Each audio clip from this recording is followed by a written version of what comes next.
It is. Matter of fact, you know who it is. It's your boy Arlis Micheals, the professional chiller. I get paid to chill, not kill. We here.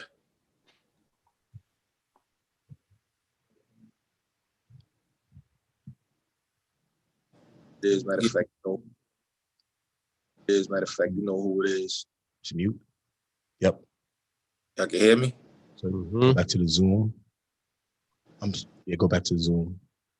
Go back to how I do that. No. I'm talking to on our end. Oh, okay. Good. You're good, Arlis. All right. We are all good. Welcome, ladies and gentlemen, boys and girls. Once again, we are live with the perspectives of Black men. My name is Dr. Kellen Scantleberry, and I'm joined by my co-host, Coach Smith. And on Zoom, we're joined by Dr. Aaron Johnson. And we have a very, very, very special guest today in Arlis Micheals. Arlis, do you mind just introducing yourself to the people for us, please? How you doing, man? My name is Arlis Micheals. I'm an artist. I'm a writer. I'm a producer. And I'm a director. I'm a man of jack of all trades. I pretty much do everything. Nice. I love that. Tonight's episode, we're going to be talking about Arlis Micheals. We're going to find out a little bit more about him and what he brings to the community. And tonight, we're also going to talk about the trending topic of voting. Last night was the vice presidential debate between Vice President Pence and Kamala Harris. We watched Trump 2 weeks ago versus Biden. So we really want to get into what's happened in the debates, what's happening with voting. But first, we want to highlight Arlis. So Arlis, please talk to the people, give them a little understanding about, your music, the professional chiller, just for anyone who might not have experience with you to understand like you and your platform. I'm pretty much doing this since 05. That's when I started, man, 05. I mean, I was doing a little bit before that, but as far as really starting to get out there was May 05 when I dropped the Real Talk TV DVD along with my partner and cousin, Mook Diamonds, Monster Mook. We had a good 5-year run, put out like 13 DVDs. We claimed top 5, which, was pretty good. It was very competitive. And at one point I got stagnated, around 2010 because everything went digital. So it kind of messed everything up. It was a different wave. So it took me about 3 years to try to figure out what's the next move in the direction I was going to go. And I always wanted to do my own entertainment. I looked up to people like Ice Cube, Keenan Ivory Wayans, Mario Van Peebles. And I said, you know what? I always want to, try to do my thing in like films and promote the music through the films. So what I started doing, the web series became popular. You had Money and Violence, Respect Life, and then you had me. So, I kept researching. I, came up with the right ideas and I just made it work. You know what I'm saying? And then it just took off. So far I've been doing it for 4 years. And a lot of people reached out to me, you know what I'm saying, of like far as deals. And now I'm about to start next month. I start filming for my first movie, Sides. So I'm excited about that. That's amazing. And, I just found ways to promote myself and get myself and my crew out there. I'm not waiting on a record label. I'm not waiting on a Lion Gates. I'm not, no offense to them or anybody, but I'm not going to wait. I'm just going to invest my own money and just, gamble that way. And hopefully it works, which has been working so far. So far I'm 2 for 2. Mm-hmm. If it ain't broke, don't fix it. Yeah. So far I'm 2 for 2. Looked at his top 5 in both. Real Talk DVD was top 5 DVDs, and Professional Chiller was, claimed as top 5 too. So right now I'm 2 for 2. So I'm just ready to keep going and then work on the next step. So. Mm-hmm. That's great. So where did this creative sort of like spirit and flow come from? Was that like brought about you from a youth or what? I've always been like that since a kid, though. I was always creative. Like, I dressed creative. I was just always a creative person, outgoing, very popular. So it was just easy. And I think about so much stuff throughout the day. So I just put it now into format. Like, even when I see like things in the street, I just think about how can I create a movie like based on it. You know what I'm saying? So that's like my thing. So, and then, I have a lot of talented people, that's around me, and I just positioned everybody, and it worked. Mm-hmm. So, I'm sorry, you want that, Divine? No, go ahead. I was going to say, what inspired the hustle? Because all I'm hearing right now, to be honest with you, aside from the creativity, which some people have, you have it seems like this intrinsic hustle. Like there is something that's inside of you that's just propelling you constantly, a constant battery on your back. What gives you that, or what in your childhood created that? There's something there that a lot of people don't have, and it's to why they don't become successful. So what is that thing? Like as far as me, I could say it's kind of like a form of cheating, because I come from like a family of hustlers, like like my uncles, and so I my story is kind of unique because I feel like I got the best of both worlds, as far as street side of things and the corporate side of things. So as a little kid, I kind of looked up to a lot of like street hustlers, and I had that instinct in me. And then like on the corporate side, I looked up to people like Gary Charles. You know what I'm saying? That I thought was real, strategic, and knew how to get to it, and he was very aggressive. So I took some of that, implemented that into my everyday life, and I let him know that all the time, because I was a kid that was always observant. I used to be 14 years old because, he lived on my grandmother's block. So I spent 3 years living with my grandmother, and I used to really just listen to him talk on the phone, see how he used to get deals done and broker stuff. And he was just like real aggressive, like real demanding for a guy that's so small. And I'm like, damn, like this guy's really not playing. And he talked like 8 feet tall, and he's like, he's short as hell. So that like who's going to be on our show next week? Be on our show next week. Yep, he is. He was always like a, like an uncle figure, and I just knew how to do certain things. I was always a quick learner. So I'll give you a story. Like before. There's a lot of kids, they take a dip and dabble into the streets.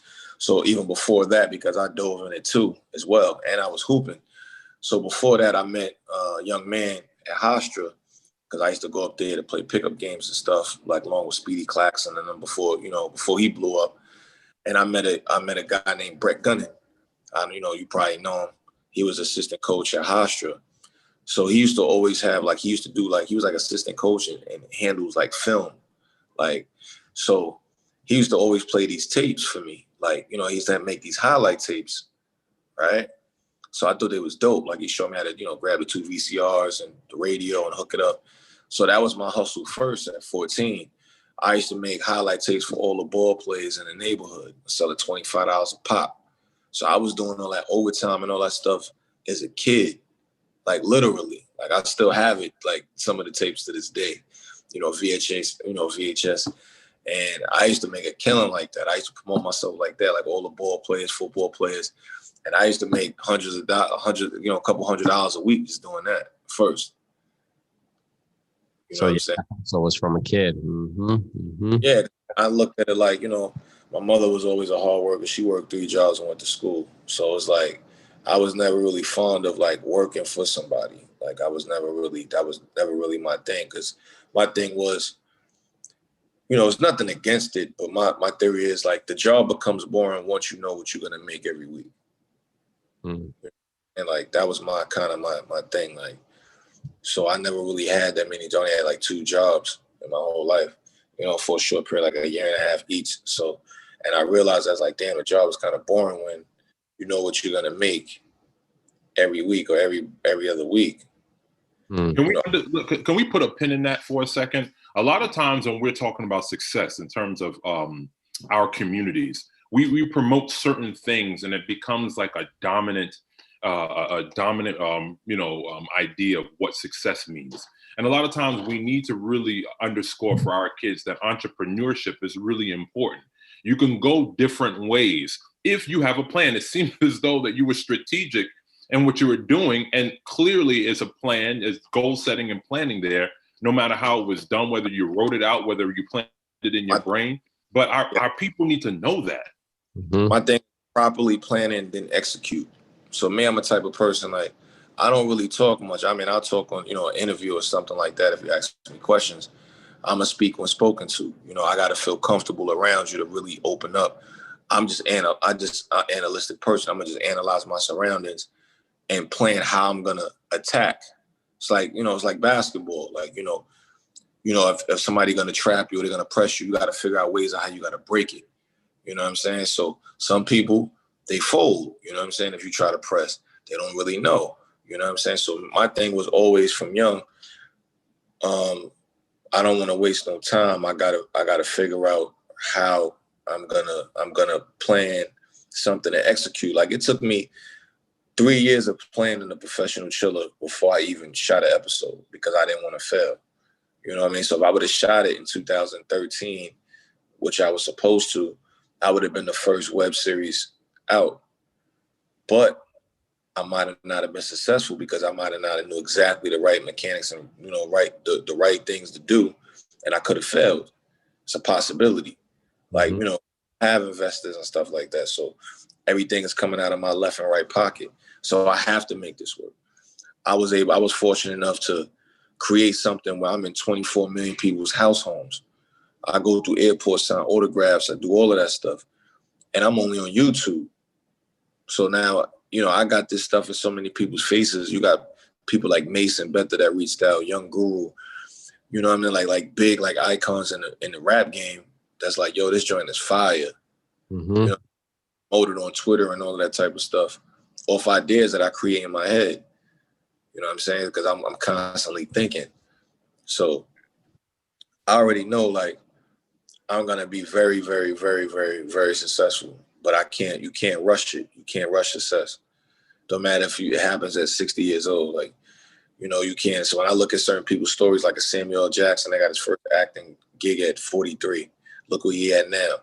You know what I'm saying? So you can't rush. Every move has to be strategic. Sometimes you might have to turn down money, the order to win. Look at Master P's story. Like, he was broke at the time and they offered him $1 million. And he's like, yo, look, if you offer me $1 million, I know this is worth way more than that. A lot of people would have took the $1 million.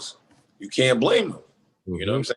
I got family. So that's how I look at it. Like, I know I'm destined to win. And I look at all the environments I lived in. I look at, like, 'cause I'm a firm believer in God. He placed me in these environments for a reason. Like, I started off in the Bronx, Grand Concourse, 800 Grand Concourse, Village West, down the block from Cardinal Hayes. I was in the same building with Jamal Mashburn. He used to watch me as a kid. My mother used to pay him like $10 or something, watch me some days when she had to work. He made it to the NBA. Then my mother worked with Deion Richmond mother and Merlin Santana moms. They both actors that was on the Cosby Show and the Steve Harvey Show. You know what I'm saying? So I'm placed with these people for a reason. Then I'm to Brooklyn, once my mom's, started dating her boyfriend. I grew up on the same block as Jackie Robinson on McDonough Street. You know what I'm saying? So I'm like, then when my mother got shipped to the war, they were my grandparents for 3 years. So I lived around the corner from Terminator X, Chuck D, Chief Gooey Lou. They placed me around these important figures for a reason. Gary Charles. How I'm not going to be great. I'm destined. Like, I was placed around these important figures for a reason. Right. And bet on you. And I'm sorry, Devon. I just want to say he bet on himself, but he was strategic about how he did it. And I want the young folks, anybody who's paying attention, who's at a 9 to 5 and who's grinding, and you want to do something different, or you have an entrepreneurial spirit. I'm not knocking it really for like I'm not really knocking it, like knocking anybody. However you gotta get your money is how you gonna get your money. But sometimes you have to gamble. Arlis. So have to gamble on yourself to make it. Like right now, y'all have a podcast. Y'all believe in this podcast, right? Y'all taking the initiative to be like, you know what? We're gonna do a podcast. So we want to excel and we want to make this podcast the best podcast that's actually enlightening the youth, giving information, you know what I'm saying, that somebody can use that to further their situation. It's just not a podcast just filled with air. Because a lot of people got podcasts that's just filled with air. You know what I'm saying? No, like let me get that. real issues, real stuff that's going on. You know what I'm saying? A lot of podcasts they don't have that. Arlis, it's interesting that you just mentioned about our podcast and the content that we're creating. And that's one of the reasons why we brought you on, because you have a tremendous influence in our community. And one of the things that I really respect about you is that, you know, me as a high school basketball coach at St. John the Baptist, you were, trying to turn me on to a couple of kids who you thought would be an asset to my program. So I came out to the park in Baldwin to watch your team play. And I was impressed with their effort and just their overall character. And I ended up reffing the game too, by the way. So, which actually was pretty cool for me. So my question to you would be, with us in this moment, and we're dealing with, the social injustice, and it's so out there and so open with COVID-19, with this being an election year, and you having this influence, like, what are some of the things you're saying and doing, to be a blessing to others? You definitely. I mean, I turned the pandemic into a situation to even focus more, because you really can't move. Before that, everybody's moving around all crazy, going out partying. Now, every move has to be like strategic, because nobody wants to get sick. You know what I'm saying? So, I sit in the crib, I read, I go on the internet. I just keep planning, like, the next step. Hello? I just keep, planning like my next step and my next moves, because I can't really move around like that. I don't really want to be around a whole bunch of people like that. I mean, like you said before, when you plan, you can execute. And one thing that you've clearly done is execute. So I would love to ask, because we do have a lot of like young people watching, like, what advice can you give to some of the young people out there who are like, hey, I want to be the next Arlis Micheals. I want to blow up on YouTube. I want to embody this hustle, because I see things and I have a similar story. Like, how can I share that? What advice do you have to that young boy or young girl out there watching this show right now to say that, hey, you can make this, and here's one or two gems on how you can do that? I mean, all you got to do is just focus and don't give up. Because, I mean, there's going to be obstacles where people might try to knock you down or try to say you can't make it or say you can't do it. You have to believe in yourself. You know what I mean? Once you believe in yourself, eventually people are going to believe. Nobody's going to believe in the movement until the movement's actually moving. You know what I'm saying? So I keep that in the back of my mind. There's some people that actually believed in my movement before it actually moved, like before the boat actually took off, when it was at the loading docks. So, you know what I mean? You're not going to get everybody to believe. So this grind, I mean, the hustle is evident. The grind is evident. The vision is evident, right? Because obviously you had the vision before the mission. So it's coming into fruition now. What's the perfect come true for you? Mm-hmm. What is I made this. I made it. I'm here. I did the damn thing. I mean, me personally, I'm gonna always have the more. I mean, on that main screen, when I'm on, like, Netflix, BET, HBO, Stars. But the funny thing, I'm gonna still be hungry though. Like, I'm not gonna be full. Right. I'm not gonna be full till the whole team is full. Like, I'm not, I really look up to like Keenan Ivory Wayans, what he did. Like, that accomplishment is crazy. Like, he put his whole family on. Like, I don't think nobody. Right. Like amazing. Like, and I feel he still don't even get the credit he deserved. Like, he put his whole family in position.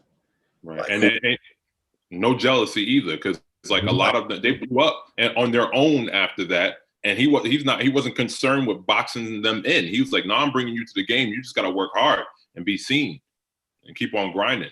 That's it. Yeah, like, that's like, and then you got to remember, like, the grandkids, like, all of them is doing it. It's like, that is crazy. I be thinking about that every day. Like, like what made him do this? Like, how did he, like, he really generational wealth, like, himself. Mm-hmm. Like, even like Tyler Perry really, and he's only 49 years old. He really X'd out the middleman. Like he owns all his film. He has his own studio at his house or something like that, in his backyard, like his own shooting facility. Like he does writes, produces, directs. Like he's getting all the reward. He's about to own reward like that is, and he's young. Like 49 is young. Yeah, he's getting every bag. He's getting every single bag. Yeah, but he did stuff that other directors couldn't do. Like Spike Lee never even could do that. And he started. So it's not like how you start. It's how you finish. Like he started way after that. It has way more. Like even look at 50 Cent, what he's doing. Imagine if he just started when Jay-Z and all of them started. Like he been winning since 03, since he got the game. Like, and he's still hungry. Like I didn't even think, I was like, there's no way he could top this power with these spin. This joint looks like it's about to be better than a regular joint. like look, he reinvented meth and Mary J. Blige. They both back popping. Yeah. Arlis, so we have that same situation here, actually. Our studio is Fit Club NY. We're located in Chelsea. My man to my left, Dr. Kells, he's the owner of this organization, of this location. So we're doing the same thing over here. We're building from within. We got our own studio. We got our own cameras. Shout out to Micaiah on the camera right now, getting this footage. Yeah, you said it. X out the middleman. And shout out to Nipsey Hussle, RIP, because he's big and I listen to him a lot. And that's some of the things that he says. He's forget the middleman. So Arlis, for those who might not know who the middleman is and why it might be important to like own your rights, can you maybe shed some knowledge on that for the people as well? Because I think that's something that's vital and very valuable for any young listener right now.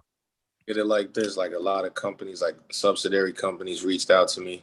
They wanted like 30 and 40 and 50%. Basically, to try to like get my stuff on Netflix. I'm like, why do I need to give up that much percentage? You know, like I can stay like 15% or something like that. I might as well just go directly through and just like, why am I paying you half? Like, that doesn't make no sense. Then they gotta get their percentage. I'm getting the least amount of money off my own product. You know what I mean? Why am I doing that? And what foresight? Like, where did you learn that? Because some people make bad deals, unfortunately. I mean, just reading and just looking at people's, like other people's, you know, sometimes you can learn from other people's situations. I look at like, you know, like even when I was getting offered like record deals and stuff like that. And, you know, first thing you go through is the financial to see how much money you're getting. So people skip all the real analytics so that they just go right to the financial. And I see why a lot of artists get jerked because, you know, they thirsty. They see like $100,000, $200,000. They're like, man, I'm taking that. And then, you know, you just slaving. So now you're doing all these shows. They getting 20% off that. You're not really making no money. So the labels are really designed to spend a whole bunch of money on you to make you a star. But you got to figure out how to hustle and make your own money out of that because they're going to make way more money than you're going to make. So now, you know, then you got to remember your living expenses change. You might want to be in a nice condo. You want a big car now. You want a big chain on your neck. You want big earrings. Next thing you know, you back broke. Working at Walmart or McDonald's or wherever you're working at. That's game right there. I'm glad you said that because Dr. Johnson says this all the time, right? If what I do isn't easily reproducible, then there's a problem, right? So this is a system. And that is the system of the music game. That is the system of, you know, Hollywood, right? Pay a little bit, but make a lot more. So I think that's real knowledge that you just shed right there. So I really appreciate that. You can invest in your own and, you know, don't really need an investor and stuff like that. That's better to do that because you own everything. You don't have to work this person back plus 20-30% interest and all this other stuff. Just put it up yourself and just get it out there. These record companies act like they exist as a bank pretty much. And then people don't understand that money that they're taking from them up front is not money that's theirs. They got to pay that back and they're going to get their money back before you get to enjoy your life. And I was going to follow up with the question for Arlis, like, is it that you are so self-sustaining that you weren't thirsty to take that to take that offer? You know, because some people who are struggling, you know, and they can't afford not to take that offer. At least they feel.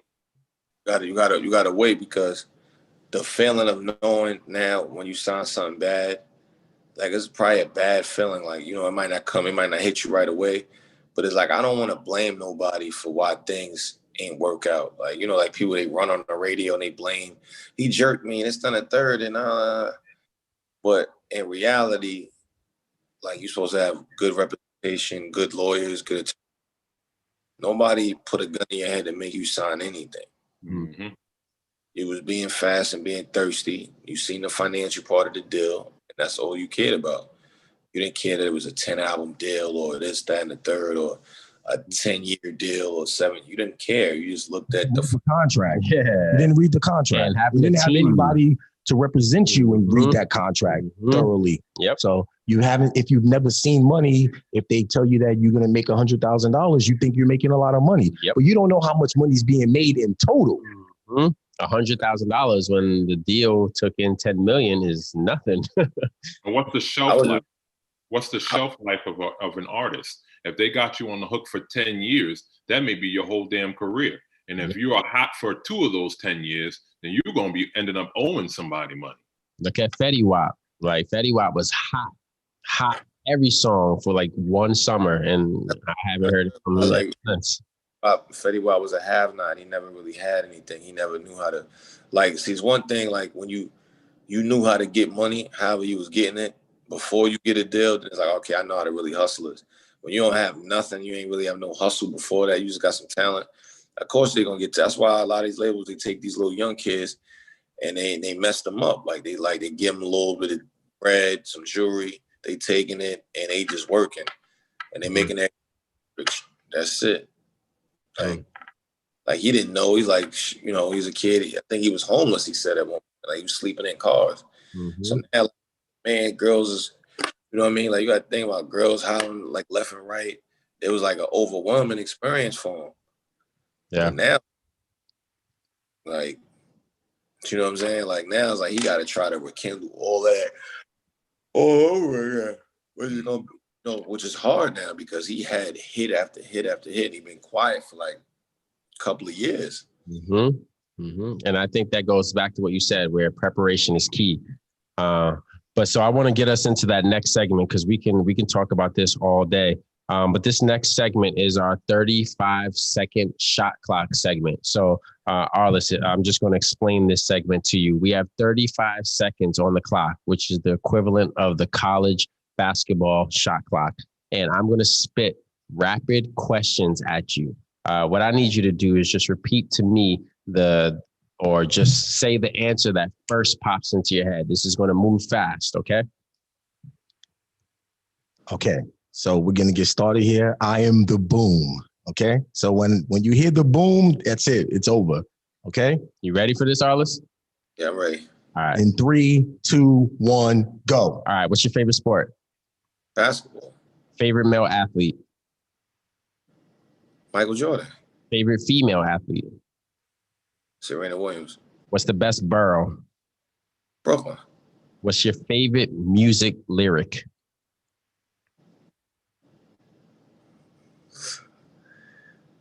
Who's the best? Biggie, Jay-Z, or Nas? I thought that was kind of cool. Back when You could have a convo with anyone dead or alive, who would it be with? Have a do a what? If you could have a convo, I was saying if you could have a conversation with anyone dead or alive, who would it be with? Denzel Washington. All right, and then I gotta ask this one: is it all about the professional hype man or about the professional chiller? Professional chiller, of course. Yeah, all day. Shout out to the professional chiller. If you haven't subscribed to Arlis's YouTube page, make sure you go on and check it out. Hit that subscribe button, hit that like button, leave a comment. Same thing for the perspectives of Black men. You're watching this right now. Hit that subscribe button, hit that like button, and we will keep this content rolling. All right, on to our next segment, ladies and gentlemen. On to our next segment. We are going to be covering voting rights as well as COVID-19 and the pandemic. We just feel like these two things are going together. again, like we mentioned before, we had the vice presidential debate. We had our presidential debate. I've already sent in my mail-in ballot. So we want to talk about voting rights, what we should be doing, the do's, the do-nots, and just like where we stand and giving our people education when it comes to this topic. So I'm going to shift this to Divine because I know Divine has been working hard all day to bring us straight facts about voting. So talk to the people, Divine. So let's just talk in general really quickly about voter registration, okay? So the deadline to register to vote is tomorrow, October 9th, okay? So if you haven't already registered to vote, you need to get that in by tomorrow. In our chat, we're gonna put links in for New York State and for Nassau County and Suffolk County to support you being able to go and get registered. So there's 3 forms of voting, okay? The first one is what you voted by mail, right? Yeah, mail-in ballot. The first one is mail-in ballots, which is what Dr. Kellen did. The important part about mail-in balloting and the reason why Republicans don't want mail-in balloting is because it levels the playing field, right? Because now we don't have to worry about limited polling locations in our communities because you receive the ballot at home as a registered voter, you send the ballot in. And also, if you do not have ID, that is the best form of voting if you do not have photo ID.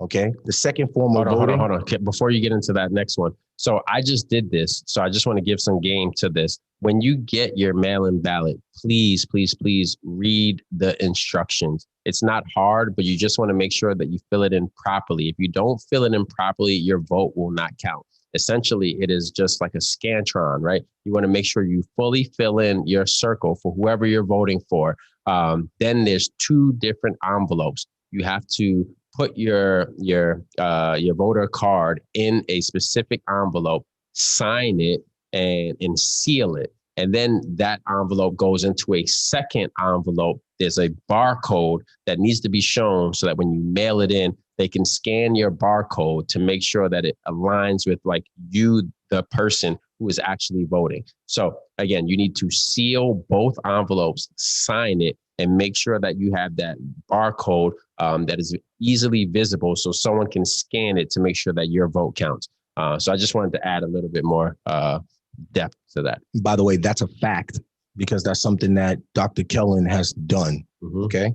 Second form of voting is early voting. So, if you still are comfortable with going out into a polling location and voting, you have between October 24th and November 2nd to be able to do early voting. So there'll be a link in the chat which will give you locations and times where you can go and early vote. And then obviously the third form of voting is on election day, which this year is on November 3rd, which by the way is my mother-in-law's birthday. So I'll give a shout out to my mother-in-law, Jeannie Petaway. Hopefully her wishes for a new president. Nice. And also, so on voting day, that is a national holiday. So if you don't have off from your job, you should be allowed to leave and vote. That is like a right for every single person who is registered to vote. So if your boss, your supervisor is giving you a hard time about leaving the office to go vote, we have links that we're going to upload. You can literally show them these links and this information, and you should have no problem leaving for the day or at least for part of the day to make sure that you can go out and vote. So lastly, what I'll say about voter registration is have a plan. Know exactly what you're going to do as far as how you're going to accomplish getting your vote in so that it counts, and not just wait till the last minute and then you end up on a line with 300 people social distancing because we're in COVID-19 times, and now maybe you get discouraged and you walk off the line and your vote never actually counts, because there's some people who are counting on that to happen. So you got to have a plan. And expect the line. There will be a line on November 3rd.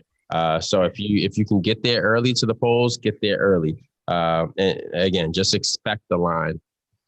And something we need to make sure that we underscore as well, because if you've noticed, there are certain contingents, or I should say, certain groups of Black folk online who are either awakened for the first time, and they're very frustrated, or they're not awakened for the first time. They are fully aware, and they have been aware for a while, and they're frustrated with the choices. And what I always tell folks is, like, I don't ever tell folks how to vote, or which direction to go, or whatever. I always say vote according to your needs, like vote according to what's important to you. But I always break things down as well. Educate yourself on what voting means. A lot of times people say, well, voting doesn't matter. Voting doesn't matter when you're not fully engaged in the body politic, when you're not fully engaged. If you have not been practicing Malcolm X's concepts of Black nationalism, where they're talking about raising your political, and I'm talking about local, state, federal, raising your political representation from your community to represent your interests, then you cannot say that voting doesn't matter. If voting didn't matter, they wouldn't try to stop you from voting so hard. They wouldn't work so hard to do it. The problem is the representation that you have not vetted, that you have not engaged in. The problem is that you're only engaging in this process every 4 years, instead of voting for your school boards, instead of voting locally, instead of engaging yourself in your politics from the local level on up. That's primarily the issue. So I just wanted to throw that out there. Those folks who are kind of disgusted with the choices that we have, or the voting, or what's this particular election, you have to really start engaging yourselves a little bit sooner than every 4 years. So that's one part of it.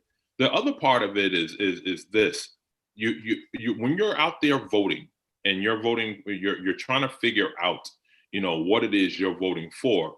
A lot of times people have single issues that they're concerned with, and those issues dominate the space. Now, me, I'm always thinking about, well, how is my vote going to impact my family? And I understand white supremacy as a ideology that unfortunately pervades America. It dominates the American consciousness, and it dominates both parties. I always say that there is no racism has no political party. However, if you're looking at what's going on right now, when you're looking at how off the rails we are, and with incompetency, sometimes you have to almost reduce your ideas about what voting used to mean to you to, well, who would be the most competent to at least steer the economy, or the most competent to handle the crisis, or the most competent to have a conversation about what we're going through right now in our social and racial justice movement. And if you are in a state that, if you look at your state and how it traditionally goes, and you don't feel that that you can stomach the vote, the problem is we don't understand the processes with voting. We don't understand that, yeah, if you're voting, you do have the dominant parties, but you also have, I remember the last election, I knew what my state was going to do. I knew what New York was going to do. I know New York is very blue, and I know Long Island is very red. Because of the racism that is pervasive out here. The overt racism is synonymous with the Republican Party currently. The underlying, more kind of like covert, implicit racism and bias, that's with the Democratic Party, because we're not going to create policy to really structurally move you. So I knew that in my brain, and I took a conscious choice to write in someone else's name, because I knew who was going to win it, because I understood the ramifications. So you have to just know what you're voting for, know who you're voting for, and why. That's the issue, the why. And how is it going to affect you and your kids? Right now, the current president is stoking racist animus overtly, and that endangers my kids.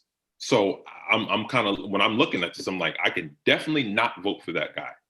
But what is the other side offering me as an alternative? That's the other thing that I have to keep in mind. What are they offering me as an alternative? Are they giving me lip service to get my vote? And then when they get there, they're going to give me their ass to kiss. You have to ask yourself the question, the final question. If I do vote for this, am I going to be able to apply maximum pressure to get something out of it for my people and my family and myself and my friends? That's how I look at it. Mm-hmm. I love that. because voting is a one-day thing, but pressure is consistent, and you can give that over the course of 4 years. We're talking about the presidential vote here, so we're talking about 4 years. You can apply pressure over 4 years. I think that's a great point, Aaron. Great point. Arlis, you're on here because we value your perspective. So at any time during the conversation, you want to jump in and we're bringing them back in. Cents, just so you know, you're more than welcome to do so. That's why you're here. We're going to talk a little bit about voter suppression. Okay. So I've asked few debates I've been running around. So I've just seen like the memes and stuff like that was arguing, but I lock in before the voting day. You know what I'm saying? Which I will definitely take time out this weekend because I know everything is on YouTube. So everything is on YouTube, including the perspectives of Black men and the professional chiller, baby, right, including that.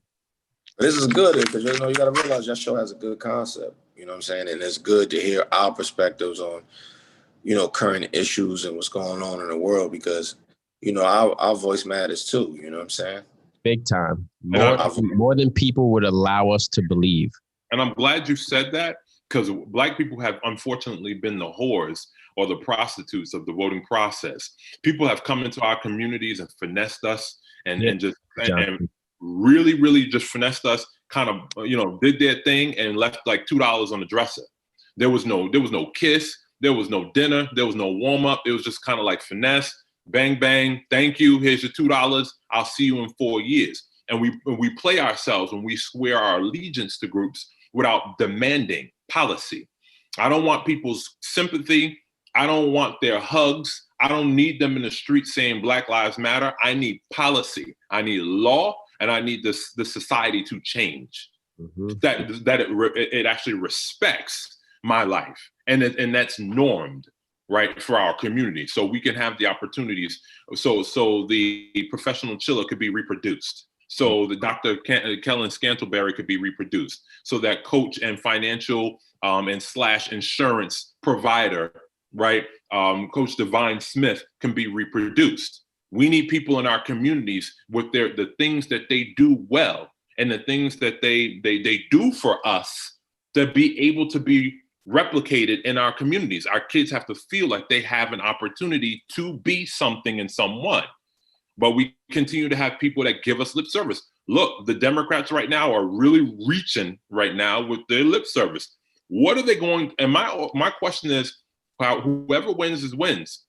Black people are always going to be in the position that we're going to be in. The question becomes, what do we want to do after November 3rd or after January 20th that inspires someone to pass laws and try to normalize the respect of us? We've never been rehumanized. We've always been denigrated, disrespected, racialized, criminalized. Yeah, you guys definitely have a point. You definitely have a voice that should be heard on the biggest platform. Like you should have thought about running for like councilman or something like that. I appreciate it. Somebody said that to me before. I was like, I got a lot of skeletons that people will be old papers that I wrote. I mean, they be. So does Donald Trump. Yeah, I'm gonna keep it in America though. Very articulate. I'm gonna keep it a buck all the way. Dr. Johnson should be in charge of curriculum in every community in Long Island.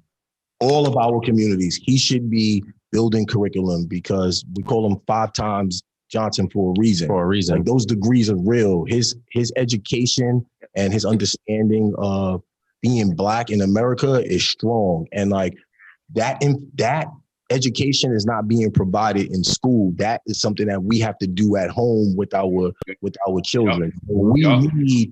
We need a larger representation that can go and reach the masses because all of us individually some of us are just not capable of getting that message out there. Mm-hmm. You know, just to sing your praises a little bit more, Dr. Johnson.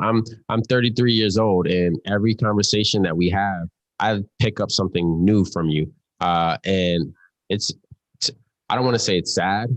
It's refreshing, but it's sad in the fact that this could be taught at a much earlier age in life. And as a Black man and just as people in general, we can use this information to like love each other more and respect each other more, which is something that I think needs to happen immediately in this country.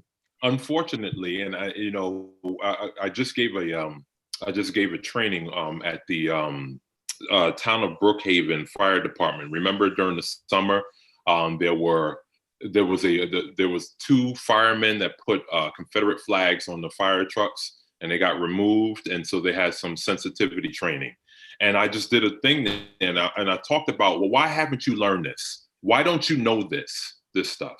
And so it's purposeful. So just like Jewish kids go to school to learn Hebrew and learn the Torah beyond the school hours, we need to have Black kids understanding their positionality here, and they need to understand who we are here and what we need to do moving forward so that they're not caught in this storm without an umbrella. We need to act as that. Mm-hmm. I agree. I 100% agree. Voter suppression. Let's talk a little bit about voter suppression, because this is a huge topic, especially with our community, especially with the Supreme Court having an open seat.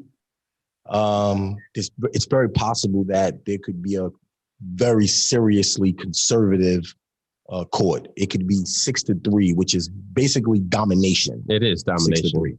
6-3. So in 1965, President Lyndon B. Johnson signed into law the Voter Registration Act. Mm-hmm. In 2013, so now that was put in place so that the federal government would be like a watchdog and overseer over the states on how they go about, voter registration and voter, polling. Right. And so right. forth. Because previous to that, they were the Klan and other racists were showing up at the polling places with shotguns and say, "Nigga, go home," Mm-hmm. and or trying to do all those Jim Crow era tactics to make sure that we didn't have the opportunity to vote. So yes, there was a protection that needed to be written in the right. voter. And because it's our 15th Amendment right to vote. So that's all Americans. That's not white or Black or in between. That's all Americans. However, white people they've utilized the Constitution and these amendments to really mean themselves. That's why these things had to be created, these acts had to be created to double down and triple down and say, hey, these Black folks mean, this is the federal government's protecting their rights that you're trying to take away. So you are correct that we, according to our Constitution, we have these rights. However, white people have traditionally prevented us from having those constitutional rights. So you're exactly right. Yeah, Donald Trump knows that because he's been on the record talking about voters policing polling stations. Yeah, his boys going out to the watch the polls, and not just his boys, just in general. Like, people should go to the polling place and make sure that there's no fraudulent or illegal activity happening. So, but anyway, the Voter Registration Act, which passed in 1965 and worked just fine, in 2013, the Republicans decided that they were going to contest and say that there should be a pre-clearance prior to being eligible to vote, right? So now this was upheld 5-4 by a conservative court.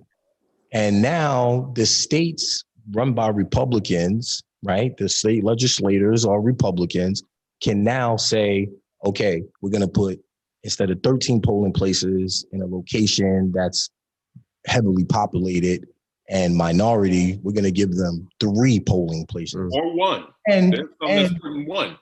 And we're not going to maintenance the voting machines either. So like if something breaks down, then they have less voting machines for less voting opportunity. Yep. Or the fact that they would remove someone's voter registration right because they skipped a voting cycle.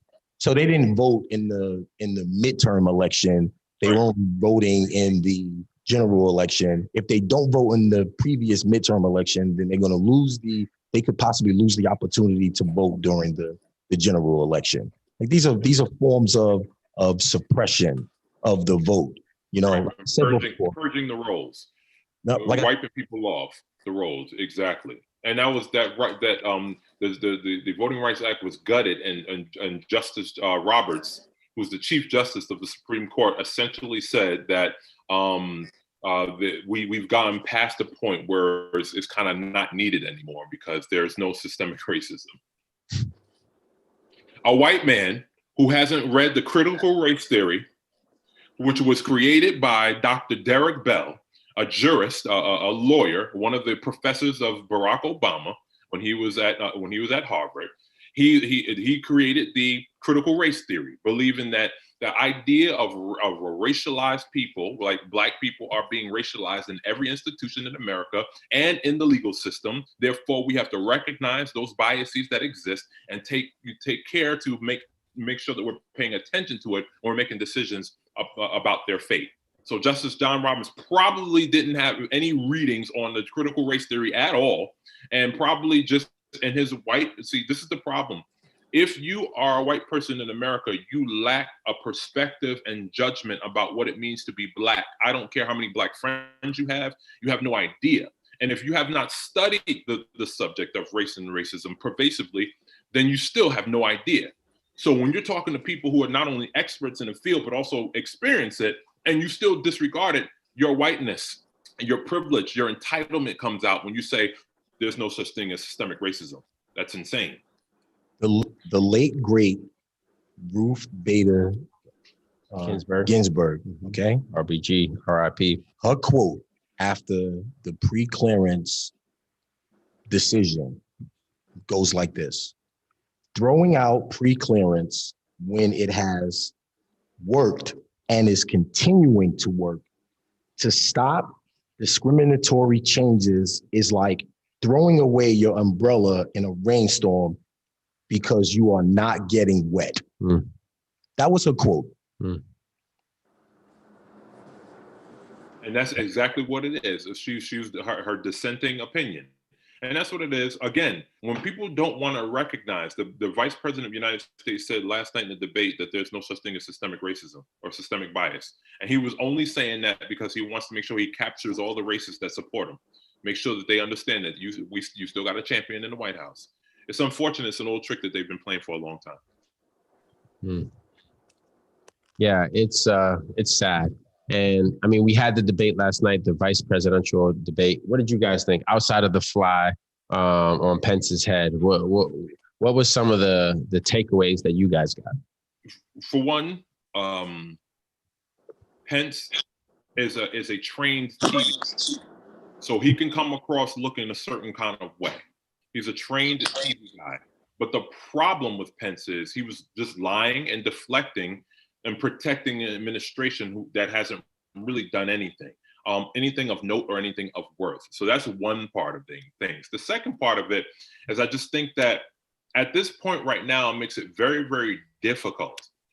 This whole circumstance that we find ourselves in, it makes it very, very difficult for the other side to be as strong or full-throated when sometimes there are certain parts of their record that can be called into question, that's kind of given the others ammo. And because we have such an ignorant and really unintelligent citizenry, so the ignorance and the cultish-like following that the current administration has makes it difficult for folks to see the facts for what they are.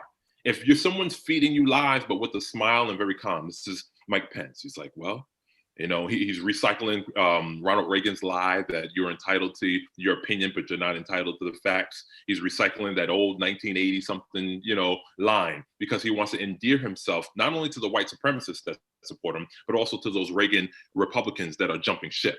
So it was just interesting to watch him like, oh, you're going to slick talk. And because people are dumb who support you, they're going to, because of the way you said it, they may believe that you're correct. And so I think Kamala did a good job, but there wasn't anything in there for me, right? Do you feel like these debates are swaying people who might be undecided? Not this year. This year, because we've been in this pandemic since March, This year, everyone knows exactly what's going on because you spend so much time at home. You actually had to watch the news. And, social media is another form of providing information, misinformation as well. But I think people are a lot more aware. I think what happened last night was it was more of a traditional debate between two, professionals who are educated politicians in the things that they're talking about. But I also think that it's reality TV. And the debates is bull. Mm-hmm. It's like them going up there and telling us what we want to hear, so we'll vote for them. Mm-hmm. It's not good enough. So my next question is this, right? So Trump has COVID, and news today was that he refused to do it via Zoom. He just didn't want to do it. Is it worth it to allow him airtime to speak again? The problem so you look at the contours here. He doesn't have a record to run on. Therefore, it was important for him to interrupt, consistently interrupt Biden every single time a question was asked. Why? Because I gotta create deflection, distraction, chaos. Because I cannot explain my record. I cannot explain COVID. I can't explain my taxes. I cannot explain all of the crazy that is the chaos and corruption that's surrounding my administration, caging children at the border, racism out in the streets, disorder. He's calling for law and order, but this disorder and lawlessness is happening under your watch. So I cannot explain these things. Therefore, I must yell and interrupt and be a biggest buffoon ass that I can be, because my cult followers, they don't care. They're gonna follow me, and they think this is cute and cool. So, and he did not, because the commission, they started the debate commission was like, all right, for the next debate, like before they found out he had COVID, they were gonna talk about adding a mute kind of option when somebody's asked a question. He did not. He was like, no. So think about it. Think about it. Your whole entire plan is to interrupt and sow chaos because you cannot answer for your record. So the Zoom option would be completely out of his control. Boom. You don't want to deal with that. Exactly. Yep. Yo, I just gotta ask Arlis. Arlis, are you cooking over there, bro? What's going on? Yeah, I'm over here cooking too. I was starving. What you cooking, brother? Yeah, it looks like pasta. Yo, man, come on, man. Y'all watching me too close with this, man. That's why I think I know how to cook that chicken. You're on Zoom. I'm hungry. I only know how to cook pasta and chicken. That's it. I'm like, we whipping up this bowl and you whipping up some food. That's a bachelor pad. I was just now thinking about it. I'm like, I said, damn, let me get something to eat. I started feeling a little lightheaded. I needed some food in my belly. I feel you, brother. Question though, I want to bring you back into this whole circle. Like, talk to us, and listen, this is an open space. This is a safe space. This is where we want to share things. Like, talk to us. Like, are you registered to vote? Have you voted in the past? Like, I really want to share something. I've voted. I think every year since 18 or 19 or 20, whatever the age limit is. I've been voting since. I ain't missed a year. Like where I live at is like already pre-registered. Like my name is already in the system and everything. Like I know exactly where to go to vote and everything. So a lot of always vote. Every vote counts. So it's like, hopefully we can get Trump up out of here, man. We gotta get this. Like everything went wrong since he's been in office for 4 years. It's like he really showed people that money might really rule the world, because it's like we really let him get in office. Yeah, that's a fact. Money rules the world. That's a fact. It does. It doesn't rule me, but it definitely rules the world. So. And it's crazy. He was like behind all type of scandals, all of that type of stuff, and he still got elected. Now, if it had been one of us, that would have already what's the name? If it had been one of us, that would have been a negative. You know what I'm saying? Yo, Arlis, I have a question, man. How do the brothers, from the perspectives of Black men, end up on one of the episodes of The Professional Chiller? Word, I'm trying to chill. I want to chill, bro. I'm trying to chill too. You said how I was balling? No. How do we end up on The Professional Chiller? I got 2 more episodes for this season. I got one about to come out. I could throw y'all in I told you I got a movie I'm about to work on. I could throw y'all in that. That's actually we're trying to get in that movie, yo. Definitely trying to get in that movie. But I got to be up there live. It's got to be like something live. And then y'all got the good setup, nice little ambiance and all that too. So that's always good. Set it up. Set it up. Tall too. So like, you know, he could be like a bouncer or something. Yeah. And plus, yo, you know what's so crazy? See the doctor? Yo, I'm thinking about it. Yo, he would have been perfect for Power. He could have played Method Man role as the lawyer or the professor. There you go. Yo, the professor guy took your role. Right. The professor they got on Power?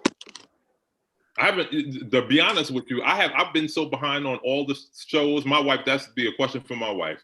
When I started school again, I'm so behind. I'm dated. Like things that happened 4 years ago is where I've left off. I'm in 2016 because once I started school, I think I started school in 14 and I was done in 18 and I was trying to play catch up after February of 2018. What school you at? What school you at? I was at St. John's University, and my last 4 years for my doctorate was insane, and I couldn't do anything but read and research. Dr. Johnson's still catching up on In Living Color. That's yo. St. John's is a big deal, man. It is. St. John's is a very big deal, man. Listen, anytime you get your doctorate is a big deal. Don't matter if it comes from St. John's in Ohio, you know, like that's a distinction and hard work. Yeah, because you think about it, it's like, dang, that's huge, man. They even have doctor, as us as black men, to have doctor in front of your name is big. I think even Waka Flocka just went for some doctor something like. Mm-hmm. Yeah, it's definitely good for representation, especially for our kids. Yep. Exactly. It just I don't know. It just got a better ring, like doctor, and got a ring to it. And it allows people to see that this is attainable. Again, one of the big things for us as on this show with the perspectives of Black men is we really want to bring to our community attainable, achievable goals, and let people know that these things actually are within your grasp. It just takes a little hard work. And you're going to get, you know, the Dwayne Wade quote is, I fell down 7 times, I got up 8. It's not going to be easy, right? It's not going to be a cakewalk. But if you want it, you can go get it. And we're living proof of that. All 4 of us are living proof of that. And we just got to keep spreading that message to the masses. So guys, I want to wrap up this show because I thought this was awesome. Arlis, it was absolutely amazing having you on here, brother. Really appreciate that. Really appreciate you. I appreciate y'all too, man. You know, like anytime, man, every time y'all need me, man. And when I start filming again, I want y'all to pull up so y'all can see it live in the flesh to see how we work. Anything that we can do to support you, brother, just please loop us in. Let us know. We will definitely do that. I just want to recap this episode really quickly. So again, we heard about the story of Arlis Micheals. Not only was he introduced to hustling and grinding at an early age, but he was very aware of his surroundings. He understood that there was greatness around him. And by being surrounded by greatness, it pushed him to want to be great. We talked about voting tonight. We talked about voter suppression. We talked about the 3 ways that you can get out there and vote with your mail-in ballot, with your early voting, as well as going to the election and to the polls actually on November 3rd to make sure that your voice is heard. You cannot complain if you don't make sure that your voice is heard. That is very, very, very important for us. We talked about voter suppression, why that exists, and some of the forms of it and how we can combat that, right? We know, again, there's going to be resistance to us letting our voice be heard. Expect that and learn the ways to navigate around it. And then we just talked about a little bit about the debates, you know, going through the vice presidential debate, the presidential debate, a little bit of our feedback, our perspective on it, what we gathered. And again, I'm just going to echo what Dr. Johnson says. Understand why you are voting for someone. If you don't, that is just a foolish vote. You need to understand why you're voting for someone, and that should directly impact you and your family. That is the reason for voting, right? To impact you and your family. Do you guys got anything to say before we wrap this up? For our segment of On the Shelf with Dr. J, Oh, yeah. Sorry. Before we, thank you, Dr. Johnson. Yes. Okay. You should get a proper introduction from Yes, Dr. exactly. Johnson. Excuse me. So we have another segment. It is called On the Shelf with Dr. J.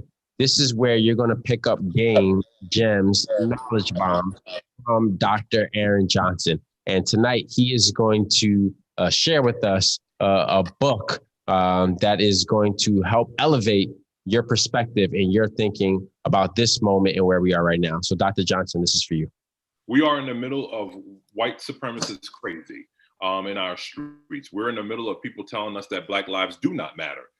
In the midst of us getting brutalized disproportionately. So if we are really wanting to understand this rage that exists, this unnecessary rage, this uncalled for rage, this disrespect towards us, reading certain works, especially one like this by Dr. Carol Anderson, White Rage, it explains how white folks have never wanted Black people to have attain the same rights as them under the Constitution. Like we discussed earlier, that our rights, even though the Constitution speaks about all of our American citizen rights, it was always, these things had to be backed up by different acts because white people were resistant to ever wanting us to have the same rights as them, starting with the 13th Amendment.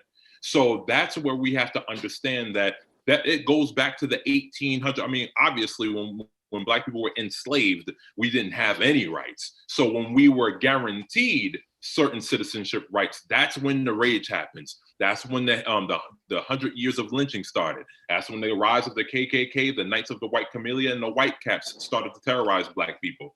That's when white domestic terrorists will go to Black communities and massacre Black people. So if this book by Dr. Carol Anderson really underscores in a scholastic way of why there's so much white supremacist hate out there for us. And all we've done is support this country and build it, literally. From the ground up. Amen, brother. Thank you. We will drop the link to that book as well in the comment sections below. Guys, again, you have to love this content. It's given to you unfiltered through a Black lens, covering trending topics in America. This is the perspectives of Black men. Please, I need you guys to all hit that subscribe button. I need you to give us 3, 4, 5 thumbs up. It costs you nothing to subscribe to our YouTube channel. Go out there, subscribe, share the word. This message is super important. It is something that is not getting pushed in the media, and it is something that is absolutely vital to our community, to young Black boys, to young Black girls, to all young boys and young girls, so that we can grow up accepting and loving one another. Arlis, I want to give you the final word to just drop the mic for us and just give the people a little knowledge and understanding as we close, please. As I said, make sure you check me out. Make sure you check out the last few episodes of The Professional Chiller as the season 2 is winding down. We have an episode dropping early next week. That's Professional Chiller episode 11, season 2. Make sure you check for Sides. That's coming in May of 2021. And also have a reality show called What a Beautiful Life that's dropping around the same time, around April, May 2021. And my Professional Chiller 3 EP is out now on every major stream platform. And Professional Chiller 4 EP will be out Christmas. Make sure you go. I'm just working, man. That's it. That's all we can do. Make sure you go check that out, everyone. Until next time. Peace. The perspectives of Black men, real and authentic. Always. It costs you nothing to pay attention. It costs you nothing to pay respects. That's it. Fact. All right, guys. Until next time. Later. Peace. Later.